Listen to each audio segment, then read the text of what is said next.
Hello dear students, welcome to the class. मेरा नाम है Rajesh Chamola, teacher science ICT virtual classroom Dehradun से। और आज हम बात करने वाले हैं क्लास 11 कक्षा 11 के फिजिक्स यानी भौतिक विज्ञान के चैप्टर नंबर 1 फिजिकल वर्ल्ड यानी कि प्राकृतिक जगत के ऊपर, भौतिक जगत के ऊपर। स्टूडेंट्स, अपनी इस क्लास में हम लोग इस चीज के ऊपर फोकस करेंगे कि आपने पिछली क्लासेस में जो जितना भी कुछ फिजिक्स को समझा है उसको आप और एक्सप्लोर करें। यानी कि क्लास 10th में आपने साइंस को 3 पार्ट्स को मिला करके पढ़ा था, है ना। फिजिक्स, केमिस्ट्री और बायो, और इसके अलावा एनवायरनमेंट के कुछ सब्जेक्ट्स, कुछ चैप्टर्स आपके पास थे, उन सबको आप एक किताब के अंदर पढ़ रहे थे। इस बार आपके पास फिजिक्स वाला पोर्शन जो है अलग हो गया है, केमिस्ट्री वाला अलग हो गया है और बायो वाला अलग हो गया है, ठीक है। तो फिजिक्स यानी कि भौतिक विज्ञान को आप अब और डीपली सीखेंगे और अच्छे तरीके से समझेंगे। फिजिक्स की जो परिभाषा है वो क्या है, क्या क्या चीज आप फिजिक्स के अंदर पढ़ने वाले हैं। और बेसिकली ये चैप्टर बहुत, जिसका नाम है भौतिक जगत, यानी कि जो वर्ल्ड है आपका, जो आपके आसपास चारों तरफ जो कुछ भी चीजें हैं, जो आपके सराउंडिंग्स है, जो आपका एनवायरनमेंट है, उस सब में फिजिक्स किस रूप से विद्यमान है, किस रूप से भौतिकी विद्यमान है। यानी कि existence of physics with in us and around us, हमारे अंदर और हमारे चारों तरफ भौतिकी का क्या एग्जिस्टेंस है, किस प्रकार से वो रहती है, इसको आपको और भी अच्छे तरीके से समझने में मदद मिलेगी इस चैप्टर्स में। आप लोग क्लास 11th में आए हैं, मैं उम्मीद करता हूं कि जो जो चीजें आपने पिछली क्लासेस में पढ़ी हैं उनको आप और एक्सप्लोर करेंगे और ज्यादा ग्रो करेंगे इस क्लास में। मैं उम्मीद करता हूं आप सबके सब फिट, फाइन एंड हेल्दी होंगे एंड बिल्कुल रेडी होंगे क्लास के लिए। आप लोग एक कॉपी और पेन के साथ जुड़ चुके होंगे हमारे साथ। तो स्टूडेंट्स, हम लोग चलते हैं स्मार्ट बोर्ड की स्क्रीन पर और कंटिन्यू करते हैं इस चैप्टर से रिलेटेड कुछ इंपॉर्टेंट बातों को। तो स्टूडेंट्स, जैसे कि आपको यहाँ पर दिख रहा है, क्लास 11 जो आपकी फर्स्ट यूनिट है या फर्स्ट चैप्टर जिसे कह लीजिए, वो है फिजिकल वर्ल्ड, ठीक है। लेकिन थोड़ा सा पहले डिस्कशन हम लोग करते हैं इस बात के ऊपर कि क्लास 10th तक आपका माहौल कैसा था। तो क्लास 10th में अगर मैं बात करूं तो आपके पास एक बुक होती थी साइंस की, अदर सब्जेक्ट्स भी होते थे लेकिन हम साइंस के ऊपर चर्चा करेंगे। साइंस के अंदर, विज्ञान विषय के अंदर, विज्ञान विषय के अंदर, अच्छा एक और बात मैं आपको बता देता हूं कि यहाँ पर जो आपकी क्लास चलने वाली है वो हिंदी इंग्लिश दोनों भाषाओं में चलने वाली है। तो अगर अब तक आप सिर्फ हिंदी हिंदी में पढ़ के आ रहे थे तो आपको ध्यान देना है कि इंग्लिश में भी आपको जो टर्म्स हैं उनको यूज करना है, ठीक है। तो सबसे पहले इसके 3 पार्ट्स थे, रसायन विज्ञान यानी केमिस्ट्री, जीव विज्ञान यानी बायो, और भौतिक विज्ञान यानी फिजिक्स, ठीक है। इसके अंदर जूलॉजी और अदर टर्म्स भी आते हैं लेकिन उनके ऊपर चर्चा नहीं करेंगे। और लास्ट में आपके पास कुछ पर्यावरण के भी कुछ टॉपिक थे, ठीक। लेकिन अब क्या होगा, अब तक आपके पास क्या थी, एक बुक थी, ओनली वन बुक, साइंस की पूरी एक किताब थी और उसके अंदर रसायन विज्ञान, जीव विज्ञान, भौतिक विज्ञान, पर्यावरण विज्ञान सब कुछ था। लेकिन अब आपके पास रसायन विज्ञान की बुक अलग, क्लास 11th से आपके पास रसायन विज्ञान की बुक अलग, जीव विज्ञान की बुक अलग, भौतिक विज्ञान की बुक अलग। यानी कि पहले ये एक विषय हुआ करता था, एक सब्जेक्ट हुआ करता था आपके पास 10th तक। अब ये 3 सब्जेक्ट हो गए। अब ये कितने हो गए, 3 विषय हो गए, तीनों अलग अलग हो गए। तीनों की अलग अलग परीक्षा होनी है, तीनों आपको अलग अलग पास करने हैं। पहली बात तो ये है। 11th में जिनके पास भौतिक विज्ञान यानी फिजिक्स, केमिस्ट्री, मैथ होगी तो उनको बायो नहीं पढ़नी है। जिनके पास मैथ नहीं होगी तो उनको फिजिक्स, केमिस्ट्री और बायोलॉजी पढ़नी होगी, ठीक है। ये चीजें तो आपको पता होंगी जैसे आपने स्ट्रीम ले लिया होगा। तो ये रही बहरहाल क्लास 10th की बात। अब क्लास 10th से क्लास 11th का साइंस, क्लास 11th के भौतिकी किस प्रकार से भिन्न है, आप लोग पहले मेरी बात को ध्यान से सुनते जाइए। और अगर आपको उसमें कोई भी डाउट होता है तो फिर हम आगे उन डाउट्स को क्लियर करेंगे। बट आपको जो बातें मैं आज बता रहा हूँ वो आपका बेस है, उसको बिल्कुल ध्यान से सुनिए। चैप्टर के ऊपर हम लोग बहुत बाद में आएंगे, सबसे पहले हम इस टर्म्स के ऊपर चर्चा कर लेते हैं, इस शब्द के ऊपर चर्चा कर लेते हैं जिसका नाम है भौतिक विज्ञान यानी भौतिकी, ठीक है। अब जरा ध्यान से मेरी बात सुनिए। सबसे पहले आपसे पूछा जाए भौतिकी क्या है, व्हाट इज फिजिक्स, ये क्या है। तो अगर आपका उत्तर होगा, अगर आप आंसर देना चाहेंगे तो वास्तविक रूप में इसकी सटीक जानकारी देना मुश्किल है। इसकी जो सटीक परिभाषा है वो संभव नहीं है, इज नॉट पॉसिबल, ठीक है। लेकिन आप क्या बता सकते हो, अब मैं आपको रिलेट करवाता हूं कि इसकी परिभाषा क्या होनी चाहिए, इसकी परिभाषा होनी क्या चाहिए। तो सबसे पहले ध्यान दो, आपके पास क्लास 10th में कुछ टॉपिक्स के ऊपर मैं डिस्कस कर रहा हूँ। देखो क्लास 10th से ही हम क्लास 11th में आए हैं, तो क्लास 10th की बातों को हम लोग यूज करते रहेंगे। अब मैं जो जो चीजें यहाँ पर लिख रहा हूँ वो ध्यान से देखना। रेनबो, इंद्रधनुष, इंद्रधनुष का बनना आपने सीखा था, ठीक है। ट्विंकलिंग ऑफ स्टार्स, तारों का टिमटिमाना, तारे क्यों टिमटिमाते हैं ये बात भी आपको पता है, ठीक है। इसके अलावा इंद्रधनुष में 7 रंग क्यों होते हैं ये भी आपको पता है, क्यों बनता है, कैसे बनता है ये भी आपको पता है, ठीक है। बेंडिंग ऑफ लाइट, प्रकाश का मुड़ना भी आपको पता है कि जब आपने देखा था कि हम लोग ये देखते हैं कि प्रकाश जब एक माध्यम से दूसरे माध्यम में प्रवेश करता है तो उसकी किरण मुड़ जाती है ना, ये भी आपको पता है। ये सारी चीजें अगर आप ध्यान देखें, अगर आप ध्यान से देखें तो ये सारी चीजें किससे संबंधित हैं? ये प्रकाश हो गया, इंद्रधनुष हो गया, तारे हो गया, ये सारी चीजें संबंधित है बच्चों प्रकृति से, नेचर से।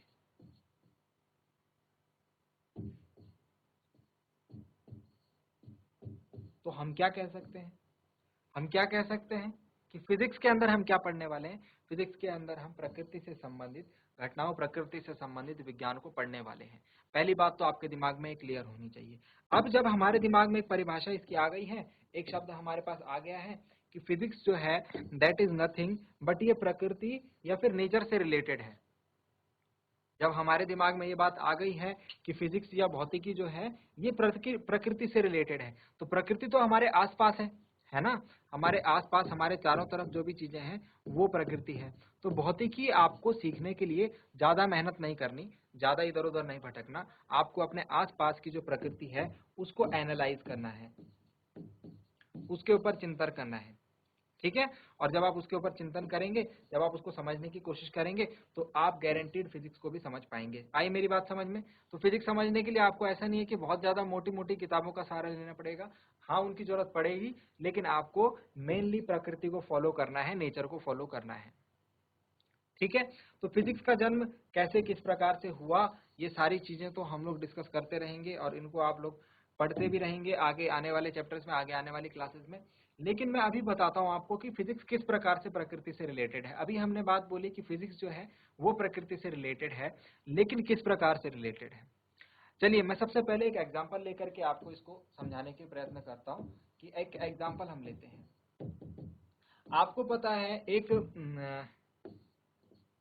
व्यक्ति था, साइंस अगर आपने पढ़ी होगी तो साइंस में ये कहानी बहुत फेमस है। एक सेब गिरा था किस व्यक्ति के ऊपर? जो साइंटिस्ट है उनका नाम है न्यूटन।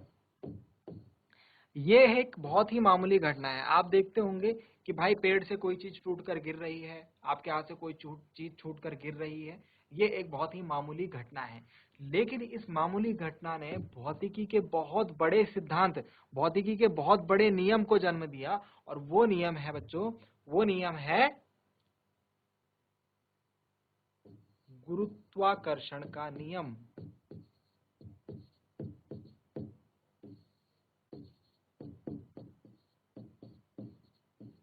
गुरुत्वाकर्षण का नियम यानी लॉ ऑफ ग्रेविटेशन, जिसको हम ये भी बोलते हैं गुरुत्वाकर्षण का सार्वत्रिक नियम, universal law of gravitation. Universal मतलब पूरे ब्रह्मांड को, सभी पूरे विश्व को, पूरे ब्रह्मांड को ये नियम बांध के रखता है अपने पास। तो कहने का क्या मतलब है बच्चों, यहां से हमको क्या चीज समझ में आई कि एक सेब का गिरना बहुत ही मामूली घटना है, बहुत ही ऑर्डिनरी एक इवेंट है, ये होते रहता है। पेड़ से कोई चीज टूटकर, पत्ता सेब गिरते रहता है, फल गिरना एक बहुत ही मामूली घटना है। लेकिन उसका निरीक्षण करके, उसके ऊपर चिंतन करके एक नियम बना, और इस नियम ने ब्रह्मांड की बहुत बड़ी बड़ी गतिविधियों, बहुत बड़ी बड़े कार्यविधियों को समझने में हमारी मदद करी। कौन कौन सी, क्या क्या समझने में मदद करी? तो हमको क्या क्या समझने में मदद करी, मैं यहाँ पे नोट डाउन कर रहा हूँ। सूर्य के चारों ओर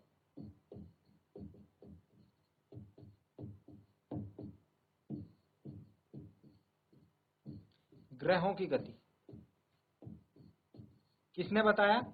यूनिवर्सल लॉ ऑफ ग्रेविटेशन। ठीक, हमको पृथ्वी के चारों ओर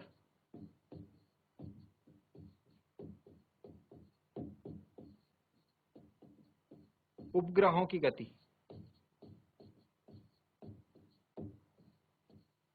किसने बताया? यूनिवर्सल लॉ ऑफ ग्रेविटेशन ने बताया, गुरुत्वाकर्षण के नियम ने बताया। तो आप समझ रहे हो, आप समझ रहे हो, एक बहुत ही छोटी सी घटना, सेब के गिरने ने इतनी बड़ी बड़ी जो घटनाएं थी उनको दिखा दिया। भाई अगर मुझे सूर्य के चारों ओर, सूर्य तो पृथ्वी से काफी किलोमीटर दूर है ना? पृथ्वी के जो आसपास जो चंद्रमा घूम रहा है वो पृथ्वी से काफी किलोमीटर दूर है, बहुत ज्यादा दूर है। तो हम वहां जा करके तो उसकी गति को नहीं देख सकते, लेकिन एक छोटा सा इवेंट जिसने कि इन बड़ी बड़ी घटनाओं को समझने में हमारी मदद करी, वो था एक सेब का गिरना। और ये हमारे जो फिजिक्स के सब्जेक्ट में, यानी भौतिकी के जो सब्जेक्ट है उसके अंदर ही बहुत बड़ा नियम माना जाता है, बहुत बड़ा इवेंट इसको माना जाता है। ठीक है, इसके अलावा बहुत सारे नियम आए। मैं आपको बस एक एग्जांपल के थ्रू ये समझाना चाह रहा था कि जो हमारे चारों ओर प्रकृति है वो किस प्रकार से हमारी मदद कर रही है, हमारे चारों ओर जो भी घटना हो रही है उनको समझने में। ठीक है, अब हमारे चारों ओर बहुत सारी घटनाएं होती हैं, जैसे फॉर एग्जांपल आप देखते हैं कि बांध बनाए जाते हैं, डैम्स बनाए जाते हैं। ठीक है, और डैम्स से हम लोग क्या करते हैं, बिजली बनाते हैं, और उस बिजली को हम लोग बेचते हैं, सरकारें बेचती है, हम लोग क्या बेचते हैं, सरकार बेचती है इलेक्ट्रिसिटी, और उससे जो पैसा आता है उसको खर्च किया जाता है ना? उससे हम लोग अपना खर्चा चलाते हैं। तो ये बांध का बनना इसको कौन समझाएगा, कैसे बांध बनाया जाएगा, इसको फिजिक्स समझाएगा। इसको फिजिक्स कैसे समझाएगा, इसको फिजिक्स ये समझाएगा कि आप क्या करो, इधर पहाड़ है, इधर पहाड़ है। ठीक है, मैं थोड़ा सा एक डायग्राम के थ्रू समझाने की कोशिश करता हूँ। इधर पहाड़ है और इधर पहाड़ है, पहाड़ के बीच में तुम क्या करो, दीवार बना दो। तो ये जो नदी यहाँ से आ रही है इसका पानी रुक जाएगा तो इकट्ठा हो जाएगा बहुत सारा। जब ये इकट्ठा होकर के क्या होगा, पानी ऊंचा चढ़ेगा। जब ये ऊंचा चढ़ेगा तो फिर इसको यहाँ से किनारे से गिरा दो। तो जब ये पानी ऊंचाई से गिरेगा, तो यहाँ नीचे हमने एक टरबाइन लगा देनी है जिसके पंखे होंगे। ठीक है, और ये पानी जब इस टरबाइन के पंखों पर गिरेगा तो इस टरबाइन पर जो भी एक प्रक्रिया लगी होगी उसके थ्रू हम लोग बिजली का उत्पादन करेंगे, और ये पानी कंटिन्यूअसली गिरते रहेगा तो बिजली कंटिन्यूअसली बनती रहेगी। उस बिजली को हम लोग तारों के माध्यम से आगे भेज सकते हैं, और जनता को जो बिजली की आपूर्ति है वो पूरी हो सकती है। बात समझ में आई? तो हम लोग क्या है, हमारी आवश्यकता क्या है, बिजली। इस बिजली की आवश्यकता को किसने पूरा किया, बांध ने। बांध किस पर बनाया गया, नदी पर। और नदी क्या है, आपको पता है नदी क्या है, नदी इज पार्ट ऑफ नेचर, प्रकृति का हिस्सा है। अब आई बात समझ में? तो प्रकृति सीधे सीधे रिलेटेड कौन, फिजिक्स। तो मेरा आपको इतना समय देने का इस टॉपिक के ऊपर सिर्फ एक कारण है, वो ये कि फिजिक्स जो है it is directly related to nature. अगर आपको अभी भी लगता है कि आपको फिजिक्स समझ में नहीं आएगी, तो बच्चों आप थोड़ा सा दिमाग लगाइए। हमारे आसपास जो भी चीजें, मैंने 2-3 एग्जाम्पल आपको अभी दे दिए। ठीक है, तो फिजिक्स और nature are complement to each other, यानी एक दूसरे से संबंधित है। तो और जो ग्रीक भाषा में जो फिजिक्स का शब्द लिया गया है उसका मतलब भी नेचर होता है। ठीक है, तो फिजिक्स हमारे लिए इसलिए इंपॉर्टेंट है। पहली चीज तो ये है कि ये प्रकृति के हर एक घटना को समझने में हमारी मदद करेगा, ये बात गारंटीड है। नंबर टू जिसके ऊपर मैं चर्चा करना चाह रहा हूं, पास्ट, प्रेजेंट एंड फ्यूचर। किसी भी इवेंट का past, present and future, past, present and future. किसी भी घटना का पास्ट, प्रेजेंट एंड फ्यूचर हम लोग किससे डिसाइड कर सकते हैं, फिजिक्स से। किसी भी घटना का पास्ट, प्रेजेंट एंड फ्यूचर हम लोग कैसे डिसाइड कर सकते हैं, फिजिक्स से। एक गाड़ी है, ठीक है, और उस गाड़ी की जो स्पीड है वो 20 किलोमीटर प्रति घंटे की है। मैं ये बता सकता हूँ कि अगर ये इसी स्पीड से चलता रहे तो 2 घंटे बाद ये गाड़ी कितने किलोमीटर चल जाएगी। ठीक है, और मुझे ये पता लगे कि ये गाड़ी कितनी दूरी तय करके आई है, तो मैं ये बता सकता हूँ कि स्टार्टिंग में जहाँ से हम इसकी ये गाड़ी स्टार्ट हुई होगी वहां पर इसने कितनी डिस्टेंस ट्रेवल करी होगी। ठीक है, मतलब कि इस गाड़ी के भूतकाल से लेकर और भविष्य काल तक की यात्रा को मैं एक्सप्लेन कर सकता हूं भौतिकी की सहायता से। ठीक है ना? तो भौतिकी एक इतना बड़ा सब्जेक्ट है जिसमें आप लोग क्या कर सकते हो, जिसमें आप लोग किसी भी घटना के पास्ट, प्रेजेंट और फ्यूचर की गणना कर सकते हो on the basis of calculation, और जो भी नियम दिए गए हैं, जो भी हमारे पास नियम उपलब्ध हैं, उनकी सहायता से। अगर नहीं हम कर पा रहे हैं तो हम लोग उसको एनालाइज करेंगे, एक नया लॉ बनाएंगे, एक नए लॉ के आधार पर उन घटनाओं को समझने की कोशिश करेंगे, और फिर हम लोग उस घटना से संबंधित भी जो भी पास्ट, प्रेजेंट, फ्यूचर उसकी जानकारी है वो समझ पाएंगे। आपको मैं ये समझाने की कोशिश कर रहा हूँ कि फिजिक्स का सिग्निफिकेंस क्या है, तो आई होप मैं समझा पाया हूँ आपको। ठीक है, अब ये काम किस तरीके से करता है, तो सीधी सी बात जो अभी मैंने आपको बताया, कोई भी प्राकृतिक घटना है, कोई भी प्राकृतिक नेचुरल इवेंट है, उसको देखना है, उसको समझना है, उसके बाद उसके आधार पर एक नियम देना है, और उस नियम के आधार पर अन्य प्राकृतिक घटनाओं को समझने में यूज करना है उसका।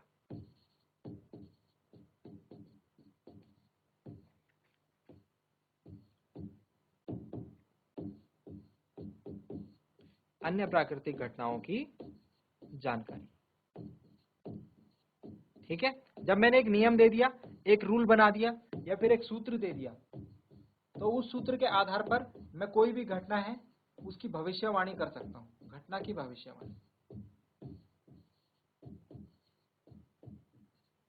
कैसे? जैसे सपोज मैंने गति के नियम बनाए, और गति के नियम के आधार पर गति के जो 3 सूत्र हैं वो दिए। ठीक है, अब उसमें से किसी भी एक सूत्र v बराबर u प्लस ए टी, देखो ज्यादा कंफ्यूज मत होना, मैं जस्ट एक एग्जांपल दे रहा हूँ।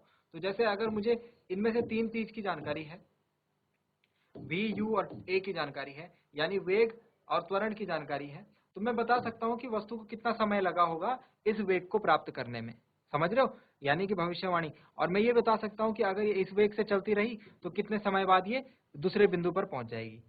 ठीक है, तो मैं भविष्यवाणी कर सकता हूँ। तो यहाँ पर हम जो भी फिजिकल वर्ल्ड में जो भी नियम या सूत्र देते हैं वो सिग्निफिकेंट होते हैं, और उनको चेक करने के लिए हम घटना की भविष्यवाणी करते हैं जो रिजल्ट, और अन्य प्राकृतिक घटनाओं की जानकारी हम उसके आधार पर देते हैं। जैसे कि एक प्राकृतिक घटना हुई थी सेब का गिरना, उसके आधार पर नियम बना था गुरुत्वाकर्षण का नियम, और उसके आधार पर हमने ये समझा था कि सूर्य के चारों ओर ग्रह किस प्रकार से चक्कर लगाते हैं। आई होप ये बात आपको समझ आई होगी। ठीक है, अब हम लोग क्या करने वाले हैं, आपकी जो फिजिक्स है उसके अंदर पहला चैप्टर है फिजिक्स, फिजिकल वर्ल्ड, जिसका कि नाम मतलब है भौतिक जगत। तो भौतिक जगत का सीधा सीधा मतलब क्या हो गया, जो आपके आसपास है, आपके चारों ओर जो वर्ल्ड है, जो आपके आसपास आपको दिख रहा है, दैट ओनली। तो फिजिकल वर्ल्ड, जो आपके आसपास जो भौतिक जगत है, उसकी हम लोग बात यहाँ पर करने वाले हैं। ठीक है, उसकी बात हम यहाँ पर करने वाले हैं। तो ये सभी चीजें आपने जो है पढ़ी, जो चीजें मैंने आपको समझाई, ये मैं आपको फिजिक्स के साथ आपका इंट्रोडक्शन कराने जा रहा हूँ। और फिजिक्स जो है वो भौतिक जगत के, आपके प्राकृतिक जगत के आपका एक सब्जेक्ट है, यानी जो आपका प्रकृति है, नेचर है, उसके अंतर्गत आपका भौतिकी आता है। ठीक है, अब हम लोग किस प्रकार से भौतिकी को समझने की कोशिश करते हैं, तो यहाँ पर हमारे 2 सिद्धांत जो हैं वो बहुत महत्वपूर्ण है। 2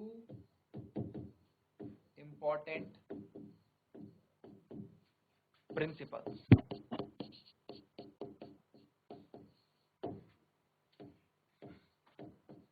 2 महत्वपूर्ण सिद्धांत। तो जो 2 महत्वपूर्ण सिद्धांत हमारे पास है बच्चों, वो ये हैं, नंबर 1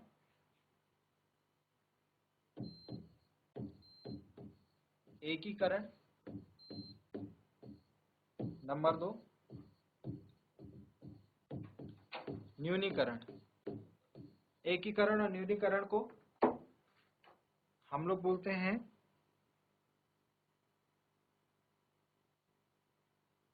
यूनिफिकेशन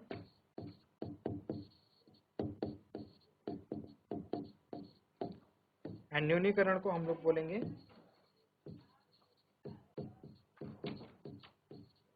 रिडक्शनलिज्म। ठीक है, एकीकरण मतलब यूनिफिकेशन, ठीक है, और रिडक्शनलिज्म मतलब न्यूनीकरण। क्या होगा एकीकरण न्यूनीकरण में, अभी मैं आपको बेसिक आइडिया दे देता हूं, उसके बाद हम लोग इसके बारे में अगली क्लास में चर्चा करेंगे। एकीकरण मतलब हमको यूनाइट करना है, टू यूनाइट। ठीक है। जो वेरियस इवेंट है, बहुत सारे इवेंट है, उनको यूनाइट करना है। जैसे कि सपोज जैसे हम लोग बात करते हैं कि अभी मैंने आपको 3-4 चीजें बताई, जैसे सूर्य के चारों ओर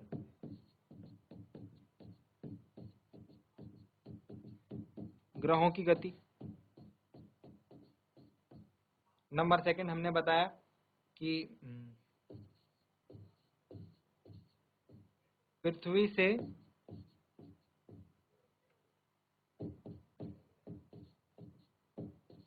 वस्तु का चिपकना। चिपकना अर्थात कि हम लोग क्या है, पृथ्वी से चिपके हुए हैं ना, है ना, तो पृथ्वी से वस्तुओं का चिपकना। इसके अलावा हम लोग ये भी बात कर सकते हैं कि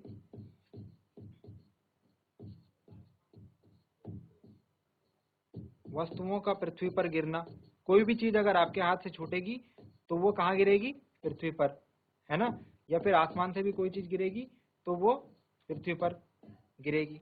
तो ये सभी जितने भी हमने इवेंट्स देखे, जितने भी हमने अपने आसपास वो देखे, घटनाएं देखी, इन सबको मैंने यूनाइट कर दिया। इन सबको मैंने किसमें यूनाइट किया, यूनिवर्सल लॉ ऑफ